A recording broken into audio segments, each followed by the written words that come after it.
the Commission does want to increase its powers. Yes, it is a non-elected body, and I do not want the Commission to increase its powers against this House.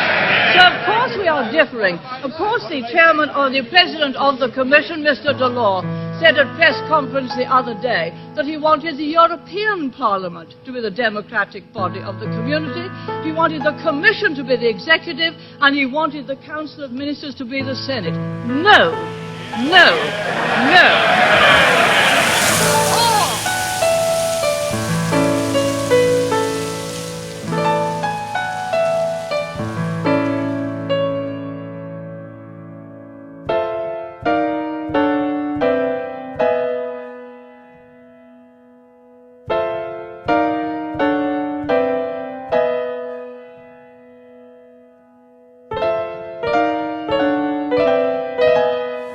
My first guiding principle is this: willing and active cooperation between independent sovereign states is the best way to build a successful European community.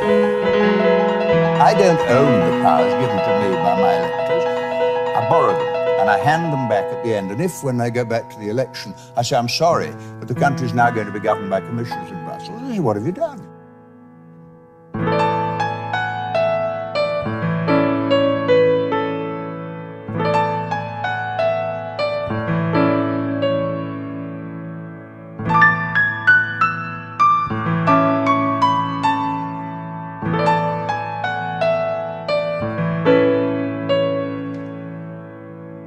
The more I thought about this, and this is what it's about now, it is about democracy. And remember this, I was a member for 51 years.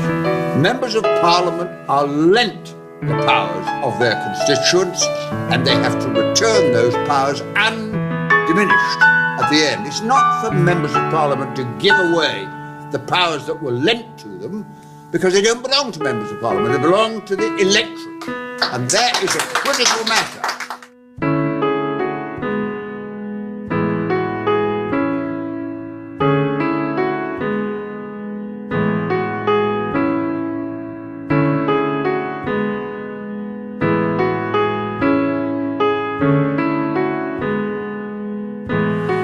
We in Britain are rightly proud of the way in which, since Magna Carta in the year 1215, we have pioneered and developed representative institutions to stand as bastions of freedom.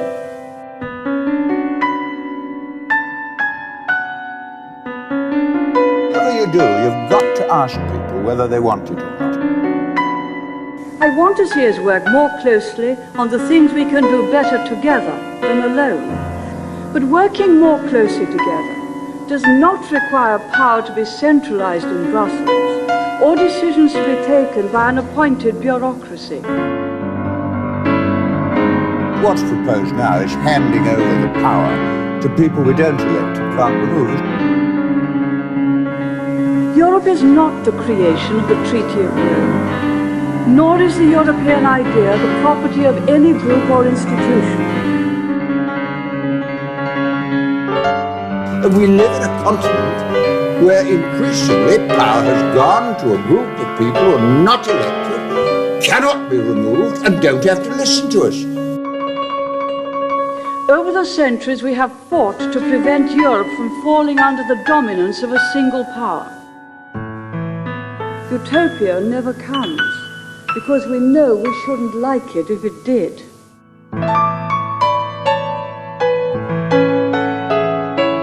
Europe will be stronger precisely because it has France as France, Spain as Spain, Britain as Britain, each with its own customs, traditions, and identity. It would be folly to try to fit them into some sort of identikit European personality. We have not successfully rolled back the frontiers of the state in Britain, only to see them reimposed at a European level, with the European superstate exercising a new dominance from Brussels. And it is the most bureaucratic, terrifying system in the world. To try to suppress nationhood and concentrate power at the center of a European conglomerate would be highly damaging and would jeopardize the objectives we seek to achieve.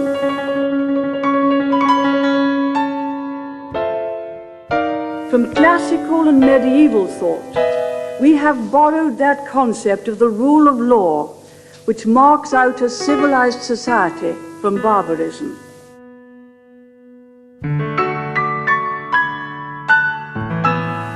Let Europe be a family of nations, understanding each other better, appreciating each other more, doing more together, but relishing our national identity no less than our common European endeavor. Governments listen to people is because you get your power from the people. I mean, being an MP, you know this, we're in a very unusual position. You're one employee and 60,000 employers. Yes, we have looked also to wider horizons, as have others. And thank goodness for that, because Europe never would have prospered and never will prosper as a narrow-minded, inward-looking cloud. And on that idea of Christendom to which the rector referred, Christendom for long synonymous with Europe, with its recognition of the unique and spiritual nature of the individual, on that idea, we still base our belief in personal liberty and other human rights.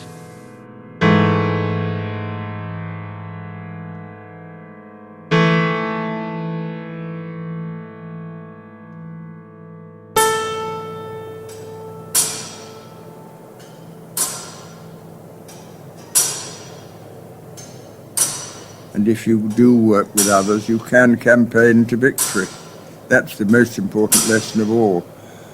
It is possible to change the world, but you have to put the effort in.